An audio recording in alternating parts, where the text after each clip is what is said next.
Pemirsa, kembali lagi dalam Majelis Ilmu Damai Indonesiaku.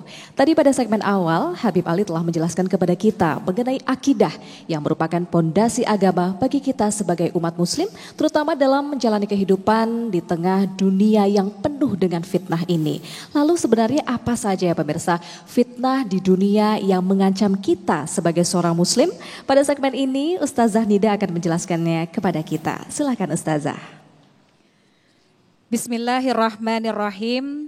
Assalamualaikum warahmatullahi wabarakatuh.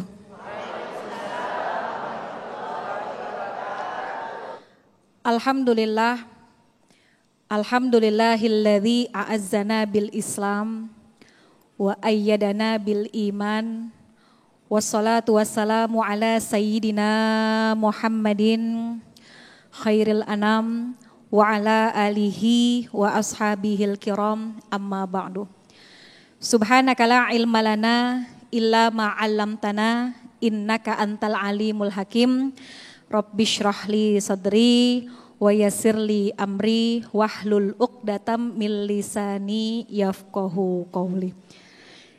Yang sama-sama kita hormati dan kita muliakan segenap para alim ulama, guru-guru kita yang selalu kita doakan mudah-mudahan senantiasa berada dalam pemeliharaan kasih sayang dari Allah Subhanahu wa Ta'ala.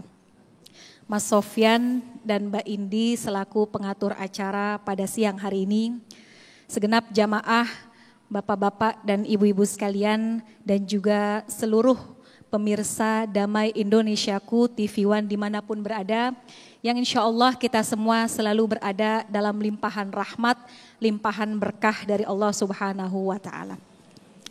Syukur alhamdulillah, siang hari yang penuh dengan barokah, berbarengan dengan turunnya hujan, mudah-mudahan Allah turunkan berkah buat kita semua.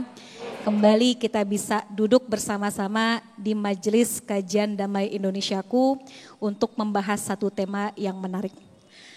Jamaah sekalian yang dirahmati Allah, Al-Imam Ibnul Qayyim rahimahullahu ta'ala mengatakan, setiap manusia akan menghadapi dua fitnah dalam hidupnya.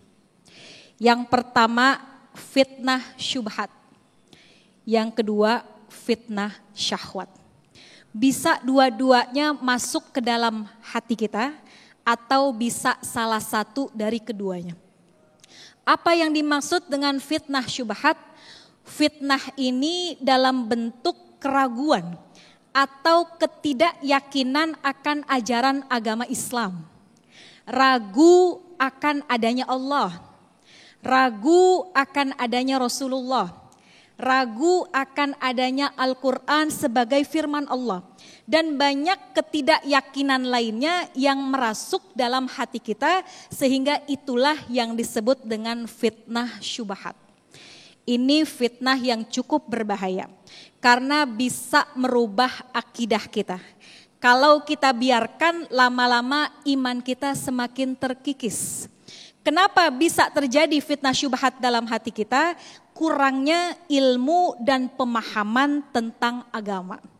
Maka Bapak dan Ibu perlu banget buat kita sering-sering mendengarkan nasihat agama.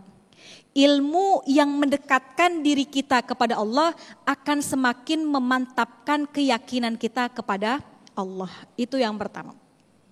Yang kedua, yang namanya fitnah syahwat. Apa itu yang disebut dengan fitnah syahwat? Kecenderungan jiwa terhadap hawa nafsu tanpa memperhatikan batasan agama. Biasanya ini sifatnya keduniawian, yaitu kecenderungan orang terhadap harta yang berlebih, kecenderungan orang terhadap jabatan dan kedudukan, kecenderungan orang terhadap sanjungan pujian dari orang lain tanpa memperhatikan batasan agama. Orang kepengen harta banyak, dia gak peduli yang halal diambil, yang haram juga diambil. Dia kepengen memiliki harta kekayaan yang berlimpah, yang bukan miliknya juga diambil. Nah, ini yang kita khawatirkan.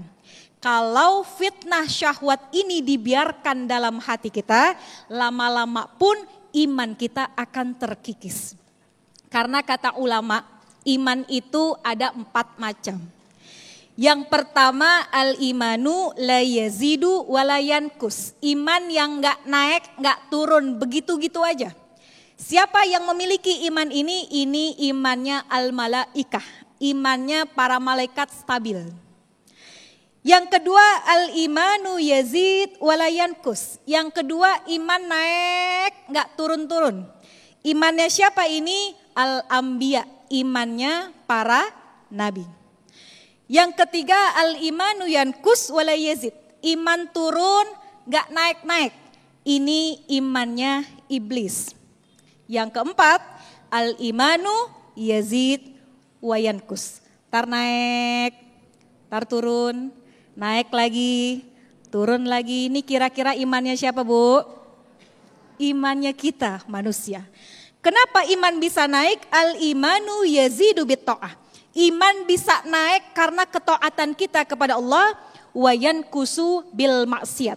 Dan iman bisa turun gara-gara maksiat. Maka kalau kita biarkan fitnah syahwat itu merasuk dalam hati kita, gak mencoba kita obatin, khawatir lama-lama iman kita semakin terkikis. Lantas gimana caranya untuk terhindar hati kita dari fitnah syubhat atau fitnah syahwat? Untuk menghindari dari fitnah syubhat, sering-seringlah kita menggali, mencari ilmunya Allah Subhanahu wa ta'ala. Buat kita, Bapak dan Ibu, tempat yang paling pantas buat cari ilmu di mana? Di majelis taklim. Kalau kita daftar sekolah, kira-kira masih bisa apa enggak? Enggak. Kalau kita daftar kuliah mungkin bisa, tapi kemampuan kita sudah terbatas. Maka yang paling pantas adalah sering-seringlah kita duduk di majelis ilmu. Dengan ilmu insya Allah akan punya rasa takut kepada Allah. Dengan ilmu insya Allah bisa mengikis kotoran-kotoran yang ada di dalam hati kita. Yang kedua, bagaimana cara mengobati atau menghindari hati kita dari fitnah syahwat, yaitu sering-sering melakukan amal ibadah kepada Allah Subhanahu wa ta'ala. Karena sejatinya Rasul pun diutus untuk menyampaikan 2 tadi.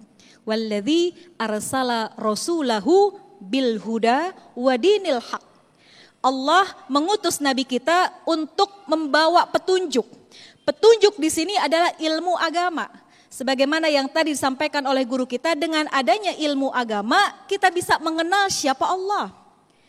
Wadinil haq, dan dengan agama yang baik. Dengan agama itulah kita beramal soleh. Maka Bapak dan Ibu sekalian, kita minta sama Allah. Mudah-mudahan Allah berikan hati kita istiqomah dalam jalan ketaatan kepada Allah supaya terhindar dari berbagai macam fitnah, baik fitnah syubhat maupun fitnah syahwat. Wallahu a'lam bishawab. Baik, terima kasih Ustazah Sofwatun Nida. Subhanallah, 2 fitnah yang mungkin sering kita jumpai atau bahkan kita alami sendiri, yaitu fitnah syahwat dan juga fitnah subhat. Untuk itulah perlu adanya penguatan akidah-akidah kita untuk menangkal berbagai macam fitnah, termasuk fitnah terbesar yang ada di akhir zaman, yaitu munculnya Dajjal. Dan insya Allah kita akan perkuat kembali akidah kita untuk menangkal segala bentuk fitnah yang akan dijelaskan di segmen berikut oleh guru kita Kiai Haji Idrus Romli. Sesaat lagi tetaplah di Damai Indonesia Aku.